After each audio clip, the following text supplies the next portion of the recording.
E ele, estando em Corinto, ele escreveu 6 cartas, cerca de 58 a 60 anos depois de Cristo. E essa carta direcionada aos romanos, ele pede para que uma irmã levasse. Essa irmã era de Creta, o nome dela era Febe, diaconisa, uma irmã que ajudava na obra missionária com seus bens e era intercessora pelo ministério de Paulo. E ele pede que Febe leve essa carta para os gentios que estavam em Roma. Louvado seja o nome do Senhor. Porque cada carta, cada evangelho, ele tem um alvo a ser alcançado. Como, por exemplo, Marcos, ele escreve para todos os romanos. O alvo de Marcos era Roma, de Mateus era judeus, de Lucas eram os gregos, de João a igreja, e Paulo direcionados aos gentios que estavam em Roma. Louvado seja o nome do Senhor. E ele começa essa carta chamando a atenção logo no versículo 18 sobre a idolatria e a depravação da humanidade. Paulo, escrevendo essa carta, ele aconselhava e mostrava como estava a situação dos gentios. E ele escreve essa carta para corrigi-los e mostrar a verdade. Louvado seja o nome do Senhor. Quando ele começa no versículo 23 do capítulo 1, ele começa dizendo que mudaram a glória de Deus incorruptível em semelhança de imagens de homens corruptíveis, bem como aves, quadrúpedes, répteis. Mudaram a verdade de Deus em mentira, honraram e serviram a criatura em lugar do Criador, que é bendito e eternamente. Amém. Há quase 2000 anos atrás, Paulo já escreveu isso, sobre a idolatria, sobre o ser humano trocar um Deus que é verdadeiro por uma imagem. Quando a gente lê o livro de Isaías, no capítulo 44, lá tem uma expressão tão clara que eu não sei como as pessoas leem aquele capítulo, aquele versículo, e não conseguem entender com tanta clareza. Lá vai dizer que o homem planta um bosque, ele vai naquele bosque e tira uma árvore, daquela árvore ele tira um pedaço, faz comida para si, o outro pedaço ele faz fogueira para se aquecer, e o outro pedaço ele faz uma imagem, curva diante dela e diz: proteja, meu Deus. Ele diz, semelhantemente, tornar-se-ão aqueles que assim fazem. Como pode uma pessoa ler um versículo como esse e não entender onde toda a Bíblia condena essa prática? Paulo, há quase 2000 anos, escrevia sobre isso. Trocar um Deus verdadeiro por imagens feitas por mãos de homem e dizer: proteja-nos. Ele já isso escrevia e corrigia os gentios que estavam em Corinto a esse respeito. E ele continua na sua carta, no verso 29, dizendo: estão cheios de iniquidade. Isso falando para o ser humano, porque o texto vai dizer que ele está falando para um povo que estava na idolatria e sobre a depravação humana que eles estavam vivendo naquela época. E ele continua: estão cheios de toda iniquidade, prostituição, malícia, avareza, maldade, inveja, homicídio, contenda, engano e malignidade. Paulo, há quase 2000 anos, já escreveu isso. E estamos vivendo isso hoje? Estamos vivendo isso. O ser humano, distante de Deus, cheio de iniquidade, na prostituição, na avareza, nos vícios, e achando que está tudo bem. Paulo, escrevendo aos Coríntios, ele chama aquele povo e mostra como estava a situação deles, e mostra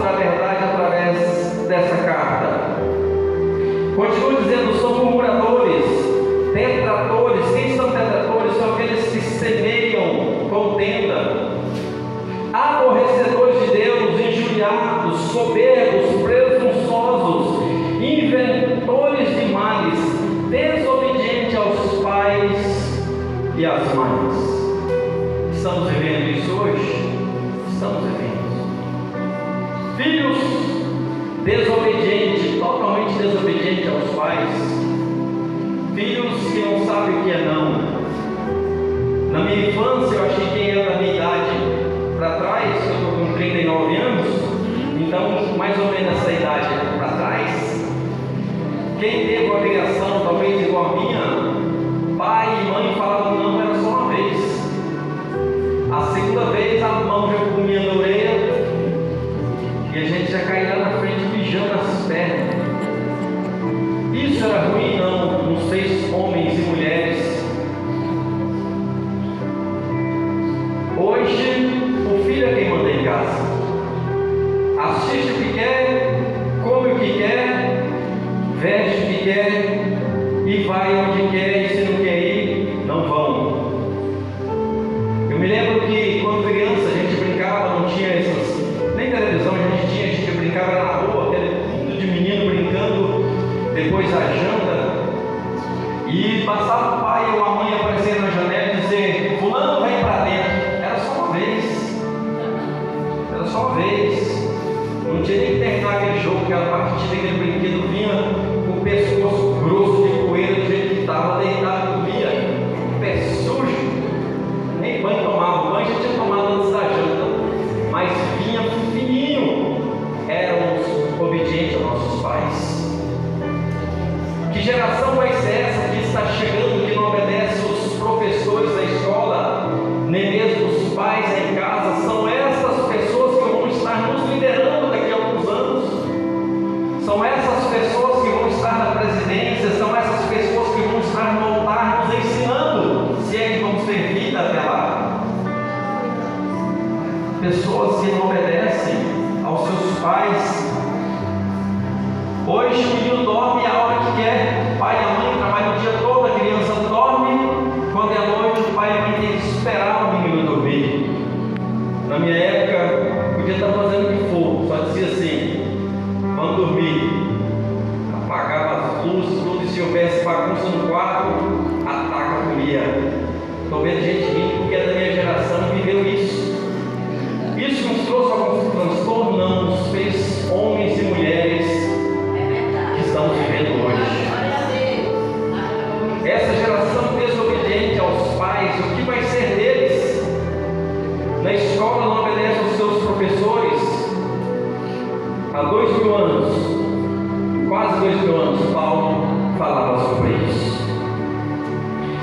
E ele continua dizendo no capítulo 2, ele diz: bem sabemos que o juízo de Deus é segundo a verdade sobre os que tais fazem isso. E o verso 6 vai dizer: Deus recompensará cada um segundo a sua obra. Quando Paulo escreve aos Gálatas, no capítulo 6, verso 7, ele vai falar sobre a lei da semeadura. Ele vai falar que aquilo que o homem planta, ele colhe. Essa é a lei da semeadura. Eu já falei isso aqui um dia, não sei se foi na escola bíblica dominical, foi alguma mensagem, mas eu vou falar novamente. Você planta uma sementinha de alface, normalmente de 40 a 60 dias você colhe aquele alface. Uma vez você planta e você colhe uma vez. Você pega um caroço de milho, você planta aquele caroço de milho, aquele caroço de milho vai dar uma espiga, ou até mesmo 12 espigas em um pé. Eu estava ouvindo no YouTube uma reportagem dele, umas pessoas mostrando que um pé de espiga deu 12 espigas. Mas vamos raciocinar simplesmente com uma espiga. Você planta uma semente de milho, nasce um pé de milho com uma espiga. Uma espiga bem granada, ela dá em torno de 500 a 800 novos grãos. Ou seja, a sua colheita dá em torno de 800% só em um pé de milho. Essa colheita, ela serve tanto para o bem ou tanto para o mal.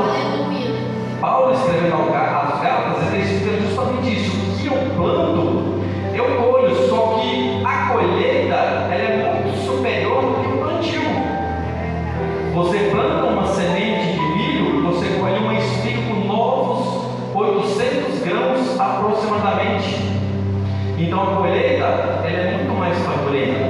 Isso serve para o bem ou para o mal. Ou seja, aquilo que eu estou plantando hoje, amanhã ou depois vai vir a colheita.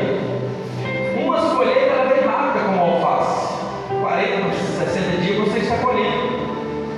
O milho é em torno de 120 dias. Agora você planta uma semente de jabuticaba. Eu e a irmã Isaí, nós plantamos 3 sementes e deu 3 mudinhas. Uma a Isaí deu para a Midian posteriormente deu para a Badia. Se vocês forem na casa Badia, vai ver um pezão de jabuticaba enorme, bonito, cheio de frutos. Foi eu e a Isaí que plantou. O outro ela deu para a irmã Miraildo, esposa do irmão Ibrahim. Esse eu não sei o destino dele. Morreu? Morreu.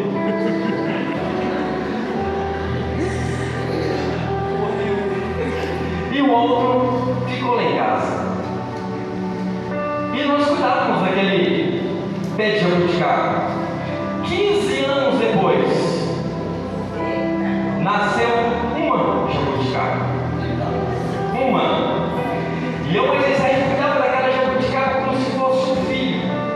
Tirava até as formigas que estavam subindo ali. Olha, já está verdinha, cresceu, já está marronzinha. Olha, ficou pretinha. Amanhã já dá para a gente chupar ela. 15 anos depois.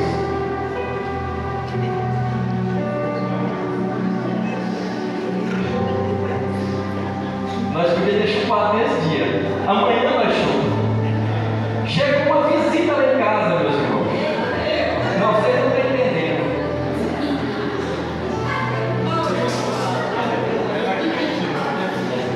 Irmão, conversa pai, conversa mãe, nós esqueceu da jabuticaba que nós estávamos cuidando. Gente, nós escutamos só frase assim: nossa, irmã Isaí, já teve muito doce, vai ter mais. Irmão, 15 anos esperando. Gente, eu falei, vou beber 3 Rosarcana aqui, que a pressão agora foi para 300 por 800. 15 anos, irmão.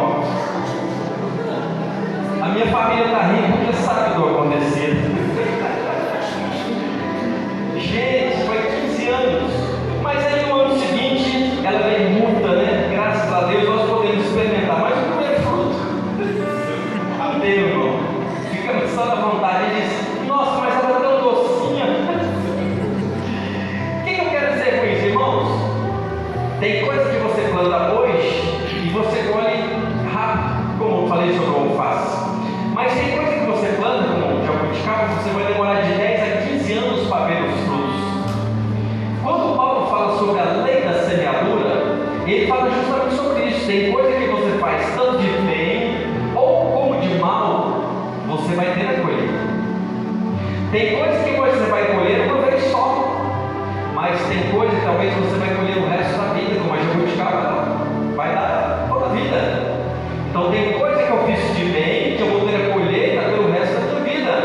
Mas se eu fiz isso mal, eu também tenho coisa que eu vou colher que vai trazer transtorno para mim, para o resto da minha vida. Paulo está dizendo isso aos Gálatas. E quando nós vemos aqui ele escrevendo aos Romanos, ele está dizendo isso. Já há quase 2000 anos, Paulo já falava sobre isso.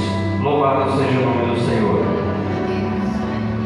Verso 7 vai dizer: dará vida eterna aos que perseveraram em fazer o bem e procuravam a glória, mas indignação e ira e contenda aos que fazem mal. Olha a colheita. Para aqueles que fazem o bem, Deus vai abençoar essas pessoas. Mas para aqueles que praticam o mal, mais cedo ou mais tarde, seja alface ou jabuticaba, a colheita virá. E talvez a colheita é muito farturenta, tanto para o bem quanto para o mal. O que nós temos plantado no decorrer de nossa vida? Qual o legado que nós vamos deixar para os nossos filhos, que futuramente possam dizer sobre nossas vidas: louvado seja o nome do Senhor. Paulo continua no verso 11 dizendo: pois para com Deus não há acepção de pessoas, ou seja, nós, seres humanos, somos muito falhos. Talvez até com os nossos parentes, de repente vai uma pessoa com a situação financeira melhor em casa, você quer arrumar a casa, quer trocar o forro da cama, quer trocar o tapete, quer dar uma faxina, de repente uma pessoa que vai mais simples, talvez nem faz uma faxina. Nós fazemos acepção de pessoas, nós seres humanos. Deus não faz acepção de pessoas. Assim como foi chinelo vai ser julgado diante de Deus, aquele bilionário, o trilionário também vai estar diante de Deus da mesma forma. A Bíblia vai dizer: que dará o homem em troco da sua salvação? Porventura o homem pode dar dinheiro se Deus é dono do ouro e da prata? Louvado seja o nome do Senhor. Continuando o verso 13 vai dizer: pois os que ouvem, verso 21, tu pois que ensina os outros e não te ensina a ti mesmo, tu que pregas que não deve furtar e furtas, tu que dizes o que não deve adulterar e adúltera, tu que faz abominações aos ídolos e rouba os templos. Paulo, há quase 2000 anos, já falava sobre isso. Pessoas que roubariam os templos. Mas o que é isso? Hoje nós vemos pregadores famosos, cantores famosos que cobram fortunas para vir trazer uma palavra na igreja, para vir cantar um hino, 2 hinos, 3 hinos. É uma fortuna, esses cantores famosos. Paulo falava sobre isso. São os roubadores de templo. São as pessoas que estão saqueando a igreja do Senhor. 30 mil, 60 mil, 50 mil, para vir apresentar 2, 3 hinos em um culto e dizer que estava adorando a Deus. Mas pessoas como essas aqui na terra já receberam o seu galardão.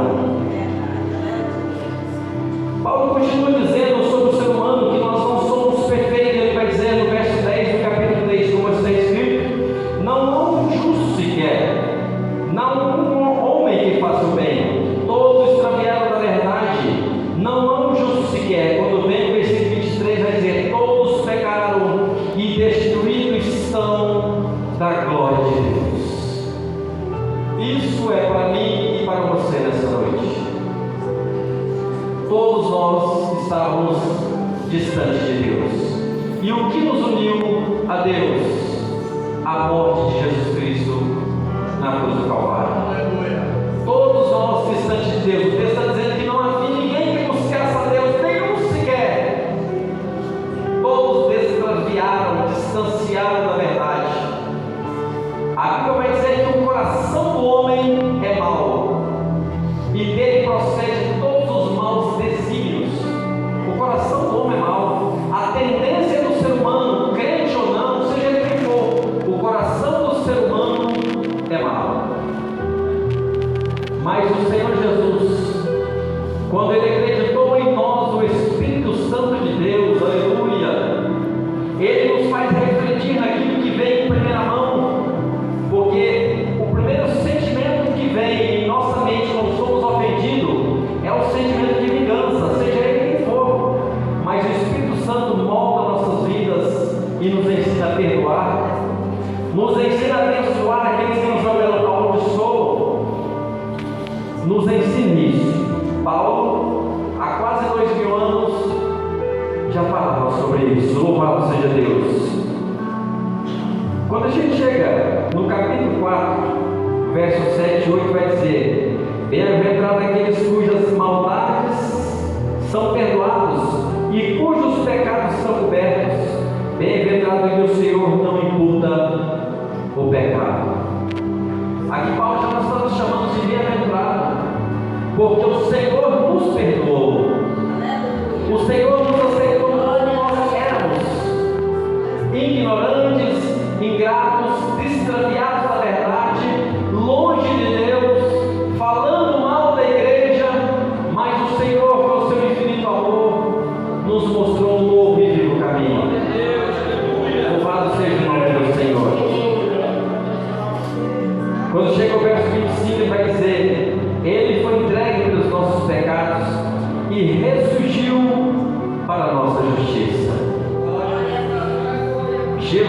morreu pelos nossos pecados.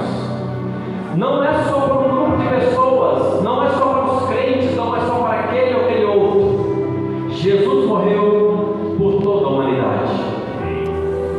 Quando a gente lê o livro de Ezequiel, Deus faz uma pergunta interessante e Ele mesmo responde. Deus faz a pergunta e Ele responde, Ele diz: porventura, tenho eu prazer na morte do ímpio? Não quero antes que se converta e viva.